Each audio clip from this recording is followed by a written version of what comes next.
청취자분께서 보내주신 김세윤 교수의 구원이란 무엇인가? 오늘 저희가 한번 제대로 파고들어 볼 자료입니다. 사실 기독교 신앙에서 가장 중요한 단어잖아요, 구원. 근데 이게 굉장히 무겁고 또 어렵게 느껴질 수 있단 말이죠. 그래서 오늘 저희의 목표는 이 깊이 있는 내용에 진짜 알맹이만 쏙쏙 뽑아서 청취자분께서 이게 그런 뜻이었구나 하고 무릎을 탁 치실 수 있게 만들어드리는 겁니다. 맞습니다. 이 책이 흥미로운 점이 구원을 그냥 막연하게 천국 가는 것 이렇게만 이야기하지 않거든요.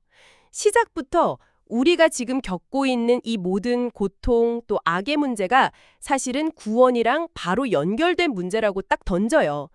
비유를 하자면 우리 모두가 이미 죽음이라는 아주 치명적인 병에 걸려 있다. 이런 충격적인 진단으로 이야기를 시작하는 셈이죠. 죽음이라는 병에 걸려 있다. 와, 시작부터 굉장히 강렬하네요. 보통 죽음은 삶의 끝이라고 생각하는데 아예 그 과정 속에 있다는 거군요. 좋습니다.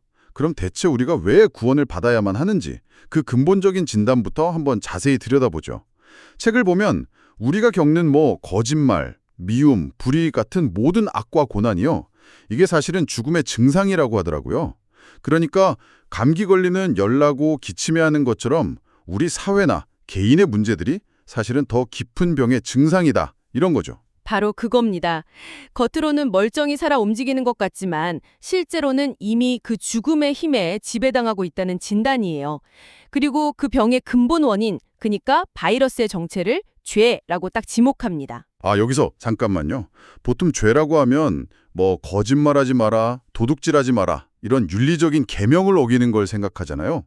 근데 이 책은 그런 개별적인 행동보다 뭔가 더 근원적인 걸 지적하는 것 같아요. 네네, 정확히 보셨습니다. 죄의 본질은 그런 행동 목록이 아니라 하나님을 향한 근본적인 태도의 문제라고 말해요. 책에서는 이걸 자기를 주장하려는 의지, 영어로 self-assertive will이라는 표현을 쓰는데요. 원래 인간은 창조주한테 전적으로 의존해서 그 무한한 생명의 자원을 공급받으면서 살도록 만들어졌는데 어느 순간 나 이제 독립할래, 내 해모로 살 거야 하고 선언해버렸다는 겁니다. 그거 약간 이런 느낌인가요? 거대한 발전소에 연결된 전선 플러그를 스스로 그냥 쑥 뽑아버리고 이제부터 내 안에 있는 이 작은 보조 배터리만으로 모든 걸 해결하겠다고 나선 거네요. 처음엔 좀 버티겠지만 결국엔 방전될 수밖에 없는. 와, 그거 완벽한 비유입니다. 스스로를 그 무한한 자원으로부터 고립시켜버린 거죠. 그 결과가 바로 책에서 말하는 삼중적인 소외로 나타나는 겁니다. 첫째는 생명의 근원인 하나님으로부터 단절되고요. 둘째는 그 한정된 자원을 놓고 다투느라 이웃과 적이 되고, 셋째는 그러는 과정에서 진짜 자기 자신마저 잃어버리는 거죠. 듣고 보니 이 진단이 굉장히 설득력이 있네요. 결국 문제는 내 안의 자원이 제한적이라는 데서 시작됐는데 그 제한된 자원으로 이 문제를 해결하려고 하는 것 자체가 말이 안 되는 거군요. 플러그를 뽑은 사람이 자기 힘으로 전기를 만들어낼 수는 없으니까요. 그렇죠. 그래서 구원은 반드시 외부에서 우리를 초월한 존재로부터 와야만 한다. 이런 결론에 이르는 거군요. 네, 스스로의 힘으로는 절대 이 병을 고칠 수 없다는 그 절망적인 진단이 역설적으로 외부로부터 오는 구원의 유일한 희망을 가리키게 되는 셈입니다. 자, 그럼 진단은 내려졌습니다. 우리는 스스로를 고칠 수 없는 상태에 빠져 있다. 그럼 이 책이 제시하는 처방전은 무엇일까요? 당연하게도 이제 예수라는 인물로 이야기가 넘어갑니다. 맞습니다. 그런데 여기서 중요한 배경 지식이 하나 있어요. 당시 유대인들이 정말 목 빠지게 기다렸던 구원자, 그러니까 메시아는요, 지금 우리가 생각하는 이미지랑 완전히 달랐습니다. 그들은 로마 제국의 압제에서 자신들을 해방시켜줄 아주 강력한 정치적, 군사적 영웅을 기다렸어요. 제2의 다윗 왕처럼 나타나서 로마 군대를 싹 몰아내고 아주 경제적으로 풍요로운 나라를 만들어줄 그런 왕을 원했던 거죠.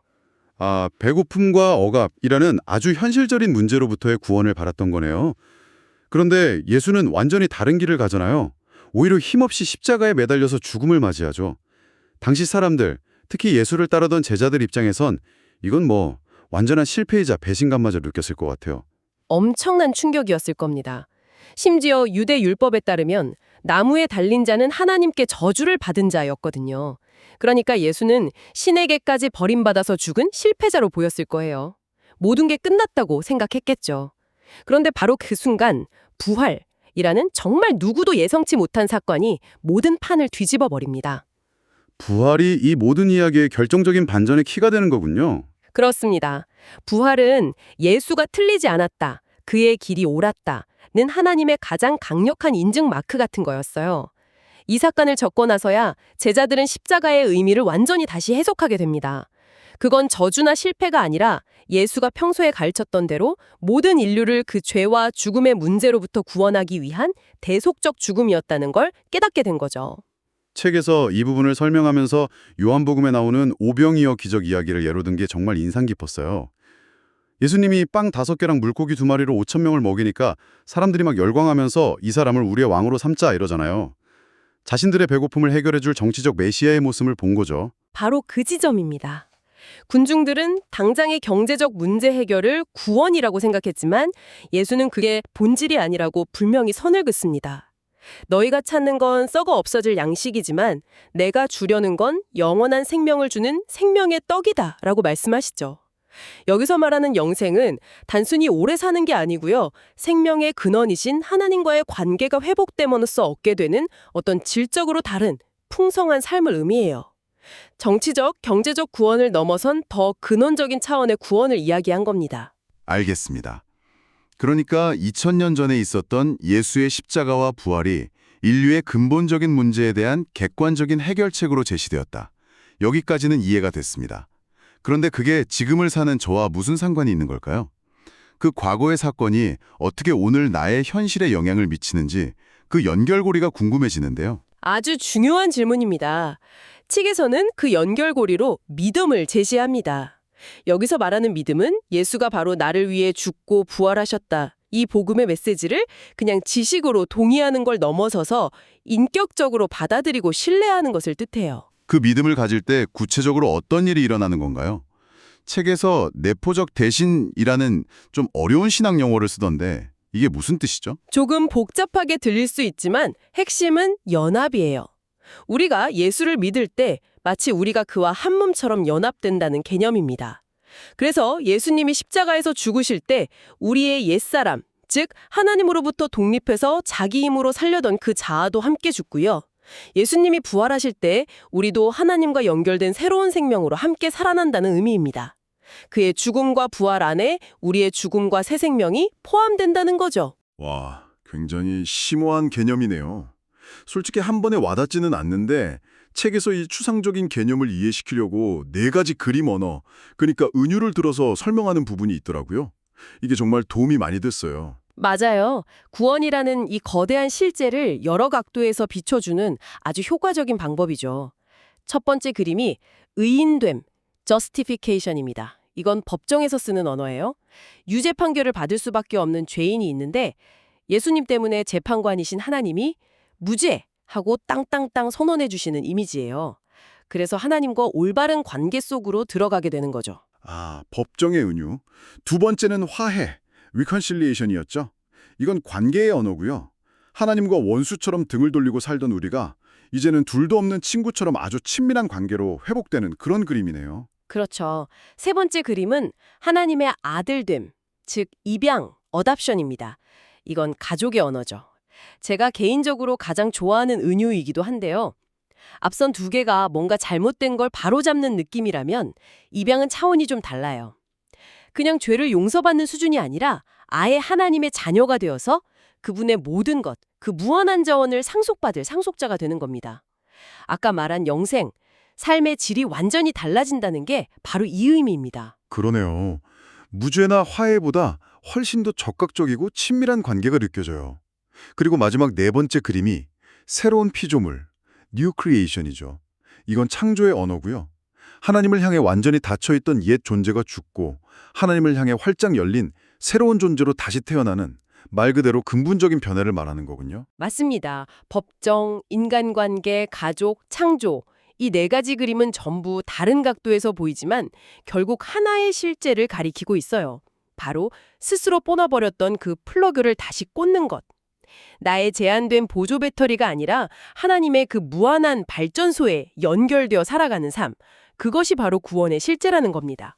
그런데 여기서 대부분의 사람들이 부딪히는 현실적인 질문이 나올 수밖에 없어요. 좋아, 내가 구원받았다는 걸 머리로는 알겠어. 그런데 왜 내 삶은 여전히 이 모양이지? 왜 여전히 실패하고 아프고 또 죄 짓는 걸까? 이 딜레마를 책에서는 이미 그러나 아직 already but not yet이라는 개념으로 설명하는데 솔직히 이 비유를 듣고 정말 무릎을 쳤습니다. 2차 세계대전의 D-Day와 V-Day 비유 말씀이시죠. 저도 그 부분이 이 책의 백미 중 하나라고 생각합니다. 예수님의 부활은 전쟁의 승패를 결정지은 노르망디 상륙작전, 즉 D-Day와 같다는 거예요. 연합군이 상륙에 성공한 순간 전쟁의 승리는 사실상 결정됐죠. 하지만 전쟁이 공식적으로 끝나고 모두가 환호하는 최종 승리의 날, V-Day는 아직 오지 않았다는 겁니다. 그러니까 우리는 그 D-Day와 V-Day 사이를 살아가는 존재라는 거군요. 승리는 이미 확정되었지만 아직 전선 곳곳에서는 치열한 전투가 계속 벌어지고 있는 상황. 이 긴장감이 확 이해가 되네요. 그럼 우리가 겪는 고난이나 실패는 구원이 가짜라는 증거가 아니라 아직 전쟁이 끝나지 않았다는 증거인 셈이네요. 바로 그겁니다. 그래서 이 책은 그리스도인의 삶에서 고난은 선택이 아니라 필연이라고까지 말해요. 그리고 그 고난에는 중요한 두 가지 의미가 있다고 설명합니다. 첫째는 우리의 믿음이 현실이 되어가는 실제화의 과정이라는 거예요. 십자가에서 예수와 함께 죽었다고 선언된 나의 옛 자아가 고난이라는 현실의 전투를 통해 실제로 죽어가는 과정이라는 거죠. 동시에 부활에 참여한 새 자아는 그 과정을 통해 더욱 강해지고요. 그럼 두 번째 의미는 뭔가요? 두 번째는 그것이 바로 이 세상의 방식이 아닌 하나님 나라의 시민으로 살아가는 제자도의 모습이라는 겁니다. 책에서 인용한 예수님의 말씀처럼 나를 따라오려거든 자기를 부인하고 자기 십자가를 지고 나를 따르라는 것이죠. 여기서 이 책이 초반에 지적했던 현대교회의 문제점과 다시 연결이 돼요. 많은 사람들이 믿음을 단순히 교리에 동의하는 것 정도로만 생각하는데 저자는 순종과 삶에 따르지 않는 믿음은 미신에 불과하다고 아주 강하게 비판해요. 그렇군요. 고난을 감수하면서까지 하나님 나라의 가치를 따라 살아내는 그 삶 자체가 진짜 믿음의 증거라는 이야기네요. 이미 얻은 구원의 기쁨과 아직 끝나지 않은 싸움의 고단함, 이 둘 사이의 균형을 잡고 살아가는 게 바로 구원받은 자의 삶이라는 거군요. 오늘 구원이란 무엇인가? 라는 질문을 가지고 정말 깊은 대화를 나눴네요. 인간이 죽음이라는 병에 걸렸다는 그 충격적인 진단에서 시작해서 예수의 십자가와 부활이라는 해결책, 그리고 믿음을 통해 그 구원이 어떻게 나의 것이 되는지를 4가지 그림 언어로 살펴봤습니다. 무엇보다도 이미 승리했지만 아직 싸움은 끝나지 않았다는 D-Day와 V-Day 비유가 청취자분들의 마음에 오래 남을 것 같습니다. 일상에서 겪는 수많은 시름과 고난의 의미를 완전히 새롭게 보게 만드는 힘이 있죠. 그게 실패의 지구가 아니라 최종 승리를 향해 나아가는 과정의 일부라는 관점을 주니까요. 마지막으로 이 책의 내용을 바탕으로 청취자분께서 혼자 조용히 곱씹어 볼 만한 질문을 하나 던져드리고 싶습니다. 책의 마지막 부분에 예정이라는 개념이 잠시 언급되는데요. 보통 예정이라고 하면 누가 구원받고 누가 버림받을지 신이 미리 다 정해놨다는 좀 무서운 운명론처럼 생각하기 쉽잖아요. 그렇죠. 그래서 많은 사람들에게 불안감의 원인이 되기도 하고요. 하지만 저자는 이 교리의 원래 목적은 그 정반대라고 강조합니다. 나의 구원이 오늘 좋았다가 내일 나빠지는 내 변덕스러운 감정이나 노력에 달려있는 게 아니라 결코 변하지 않는 하나님의 신실하신 계획과 사랑에 단단히 붙들려 있다는 것을 알려주기 위한 것이라고요. 그로 인해 궁극적인 위안과 확신을 주기 위한 교리라는 겁니다. 바로 그 지점입니다. 자, 그렇다면 한번 이렇게 생각해 보시면 어떨까요? 만약 내 인생의 가장 근본적이고 중요한 문제인 구원마저도 나의 자격이나 노력이 아닌 전적인 외부의 은혜에 달려있고 그것이 결코 실패하지 않을 것이라는 깊은 확신을 갖게 된다면 오늘 당신이 마주하고 있는 그 어떤 실패나 불확실성 혹은 내일의 불안감을 어떤 다른 눈으로 바라볼 수 있게 될까요?